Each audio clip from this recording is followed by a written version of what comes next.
So one of the things I'd like to talk about is being proactive about how you sell your business. Now, our business is called Xcelerate, and when we get together with people in small groups, we usually talk about saying we're Xcelerate. And it might sound a little gimmicky, but people who don't know me terribly well usually meet me up and say, oh, you're the guy that's in Xcelerate. What are you doing to make your customers remember you and your business? Whether it's your website, whether it's when you contact them on the phone, when you visit them, when you send them an invoice, when you send them an email. What impression are you making on your customers, and how are you going to ensure that your customers remember you over your competitors? Now, if the phone is not ringing in, it had better be ringing out.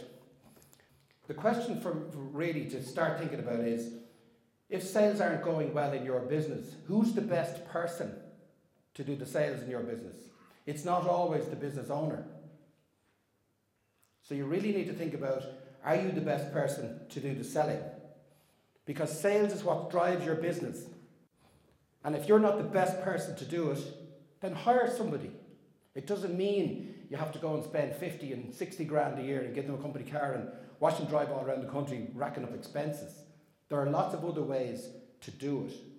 But don't spend the time thinking you're on your own, I have to do it, I own the company, I've no money, blah, blah, blah. You've got to start thinking outside the box. And there are ways that I can help you, and our company can help you to think outside the box as to how you get that resource in place.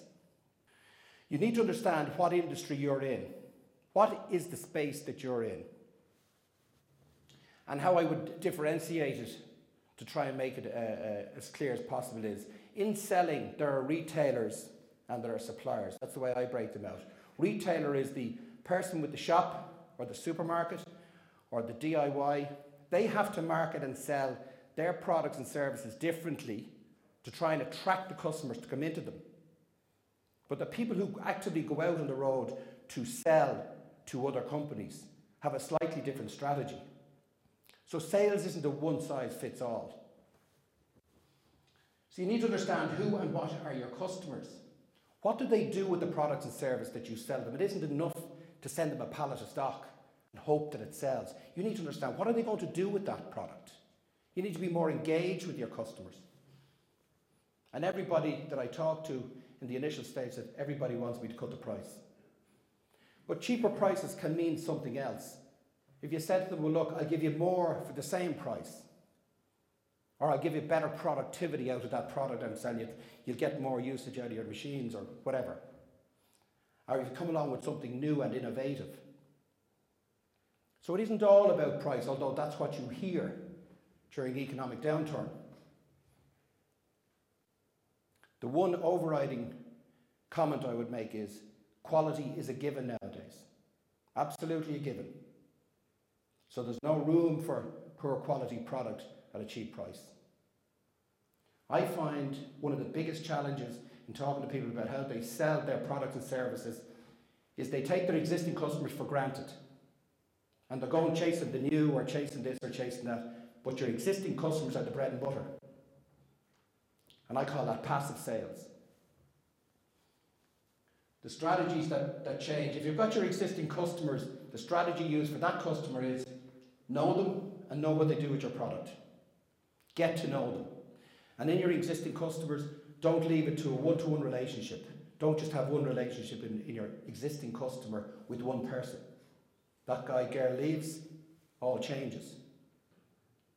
I have a number of 15 or 20 people who I speak to regularly about my business to get advice, to get support.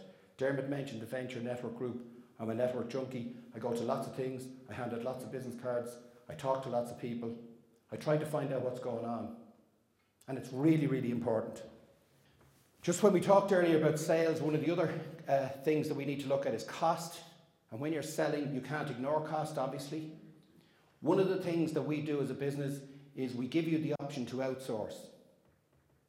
Outsourcing is really, really effective.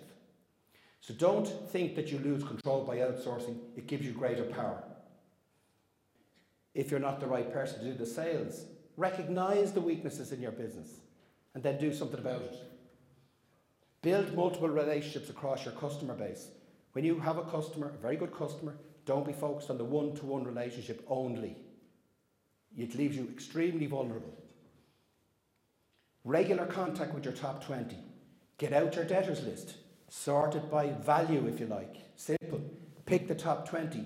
When did you last go to see them? If you have something to send them by courier, bring it over in the car. Drop it in the door. Ring them up. Ask them, are they free for a cup of coffee? Do not leave it to chance. Early warning systems.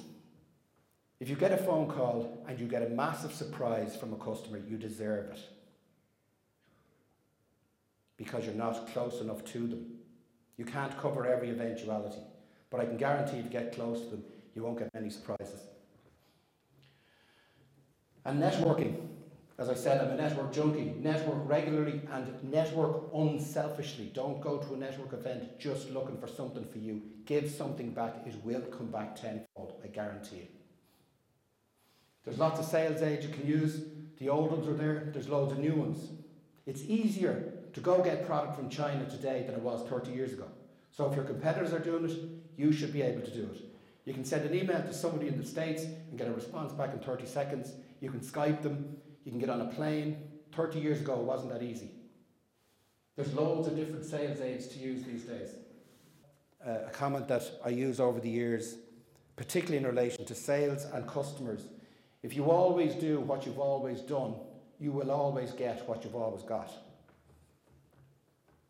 So remember tomorrow morning, it isn't hard to start doing something, but it's absolutely wrong to do nothing. And there is always a better way. Thanks very much.